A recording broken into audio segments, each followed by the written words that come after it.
कोल्हापूर जिल्ह्यामधील अवैध व्यवसाय जे चालू आहेत आणि त्यामुळे तरुण तरुणी अक्षरशः त्या वाम मार्गावर जाऊन त्याचे फार मोठ्या प्रमाणात नुकसान होत आहे।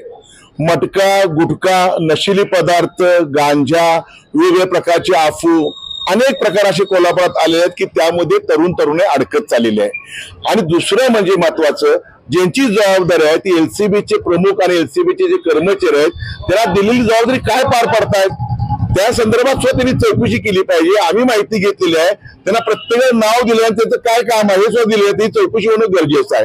ह्या 3 वर्षामध्ये खरोखर मोठ्या प्रमाणात अवैध व्यवसायाने 2 नंबर व्यवसायाने डोकं वरती काढलेलं आहे। गुंडागर्दी, खून खराबा, मारामाऱ्या, गुंडाच्या टोळ्या मोठ्या प्रमाणात तयार झालेल्या आहेत। ह्याला अभय कोण देतंय? पोलिसांचा हात कमी झाला काय कोल्हापुरात? आणि ह्याचाच अर्थ असा होतोय कुठेतरी यांच्या लागेमध्ये काही अधिकाऱ्यांचे कर्मचारी हत्या करणं, संपूर्ण पोलीस प्रशासन बदनाम होत आहे। आज ऍडिशनल आपले एसपी आहेत मॅडम देसाई मॅडम आम्ही निवेदन दिलं आहे, आता आयजी साहेबांना सुद्धा आम्ही निवेदन देतोय, पोलीस महासंचालक निवेदन आम्ही देतोय की मध्यंतरी जो ट्रेडिंग मध्ये जो मोठ्या प्रमाणात घोटाळे झाले, कोट्यवधी रुपये घोटाळे झाले, त्या घोटाळ्याचा तपास काय झाला? गुन्हा अन्वेषण काय काम करत होतं? आर्थिक गुन्हा अन्वेषण काय काम करत होतं? हे 3 वर्षाचं ऑडिट वरिष्ठ अधिकाऱ्यांनी दुसऱ्या जिल्ह्यातल्या अधिकाऱ्यांना तपासणं गरजेचं आहे आणि जे कोण दोषी असतील त्यांच्यावर नुसतं निलंबित नाही, त्यांना डिसमिस करणं गरजेचं आहे। त्यानंतरच पोलीस प्रशासनाची कुठेतरी एक पारदर्शकता आपल्याला लोकांसमोर मिळेल। पोलिसांचा विश्वास कोल्हापुरातील लोकांचा उडलेला आहे, एवढी भयानक परिस्थिती कोल्हापुरात झालेली आहे।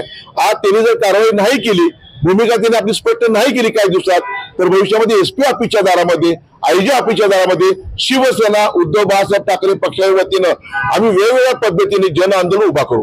नमस्कार, माझं नाव स्वाती सयाजी सोळशे, मी बाबासाहेब पाटील कॉलनी मनेरमाळा उंचगावमध्ये माझा घरीच निशा कलेक्शन नावाचा कापड व्यवसाय आहे। जेव्हा मला दुकानासाठी भांडवलाची गरज होती त्यावेळी मला महालक्ष्मी भिशी समजली, त्यावेळी मी सेव्हिंग करून मला महालक्ष्मी भिशीकडून भांडवल उभं करण्यासाठी मदत झाली। मी महालक्ष्मीच्या भिशीच्या ऑफिसमध्ये जाऊन सर्व माहिती घेऊन मी माझं तिथं सेव्हिंग अकाउंट उघडलं। माझ्याप्रमाणे तुम्ही सुद्धा महालक्ष्मी भिशी जॉईन करा आणि आपला व्यवसाय वाढवा।